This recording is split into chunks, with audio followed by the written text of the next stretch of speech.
Hello guys, welcome to our Japanese lesson, and today we're gonna be learning how to describe things in Japanese. Okay, so basically what we're gonna be doing here to describe things is we're gonna be using the adjective. Okay, and we're gonna change the adjective to something that we're gonna use to a form that we're gonna use in order to describe things. Okay, so let's have a look. So for example, we're going to be learning 8 adjectives that are very useful when you want to describe something. So for example, the first one is tanoshii. Tanoshii. So the kanji here is tano, and then we got shi. So what we have to do, it's very simple. We need to get the last e and exchange it for so.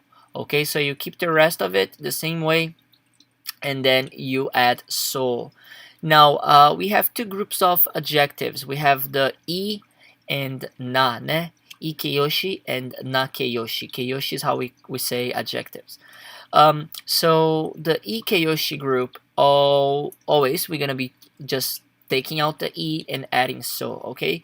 Now na, basically we're gonna be taking the na out and adding so. Okay, so let's have a look in each of them. So the first one, tanoshi, means fun. Okay, so when you say tanoshiso, we're saying, wow, it looks fun.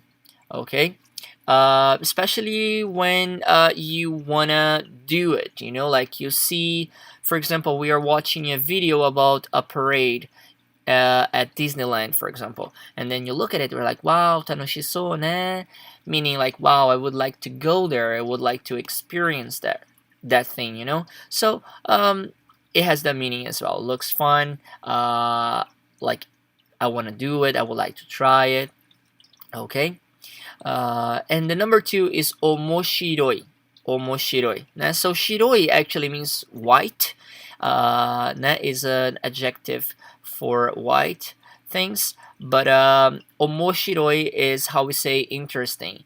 And the form that we need is omoshiroso, ne? In order to say it looks interesting. Okay, so you look at something like omoshiroso ne, like wow, that looks interesting.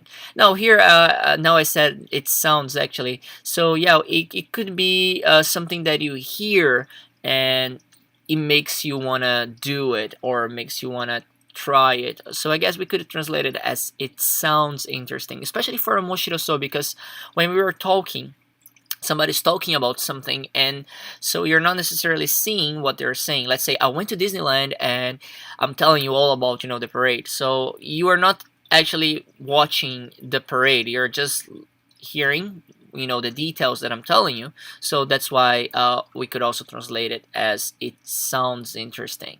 Okay. Number three is muzukashi, ne? Muzukashi, which is a word that we use a lot when we're learning Japanese, meaning difficult. Okay, so this is the kanji, and then we got the shi. Now we're gonna change the i for so becomes muzukashi so, ne? Muzukashi so. Now this could be the kind of thing that you look at and you say, wow. Ne? For example, kanjis in Japanese, muzukashi so desu ne. Like it looks difficult. Okay, but also of course it could be something that we are hearing. Okay, a situation or something. For example, to go to travel, like backpacking in India by yourself, it sounds pretty difficult. Okay, number four, kantang na. So this is a nakeyoshi, an adjective in na form. So it means easy. Okay, so kantan so is the opposite of muzukashi. So basically it's like, wow, that sounds easy, that looks easy, and it's something that you can actually do it, and it doesn't sound or doesn't look very challenging. Okay, kantan na, kantan so. Good. Next one we got yasashi, ne? Yasashi hito, ne? Like describing someone, ne? Oh, he is a kind person, ne? She is a kind person. Okay, so then we're gonna say yasashi so, ne? For example, you haven't really talked to that person yet, but their expression, like for example, you look at I don't know, a doctor, and you say, "Wow, yasashisou desu ne," like he looks or she looks kind. You know what you can say, or by like looking at someone or hearing something. Good, yasashisou. Next one is kawaii. It's scary. Okay, kawaii. We use it a lot actually. Like especially we can say also kawaii hito. Someone that is scary. A scary person. Not really in a way of like physically scary. But personality wise, like somebody who is like always angry and might get you fired or something. Like that kind of thing. We can say kawaii hito. Okay. So the so form will be kawaso, kawaso. Okay. He, she, or even it. Right. When we are talking about a situation, for example, a haunted house, or an old house that people want to take you inside, and you're like, ちょっと怖そうでやめます。やめとくわね. I'm not gonna get in because I'm scared.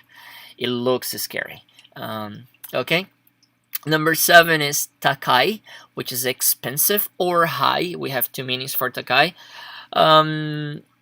But most likely expensive in this case. When you say it looks expensive, it sounds expensive. Especially we're gonna use this, for example, when you look at someone's property. Like it can be a car, it could be a bag, or a jewelry, and you say, "Wow, takaso desu ne," like meaning, "Wow, that looks really expensive." Ne? So, but it also has the meaning of high. Okay. And the last one, guys, for this lesson is yasui, which is the opposite of takai. It's cheap, and the so form is going to be yasuso, yasuso, which is kind of the same situation here. You look at something like, wow, well, yasuso, it looks cheap. We could also say yasupoi, which is also another kind of way of describing things, but I have to leave that for another lesson. But yeah, this lesson is yasuso. So you look at something, and you pretty much think that, like for example, especially if you're buying something that is fake, it looks really fake, so like, yasuso, so I don't want to get that, that kind of situation, I guess you would be using it. Okay, guys, I hope you liked this lesson, and I'll see you on the next one then. Take care. Bye bye. Mata.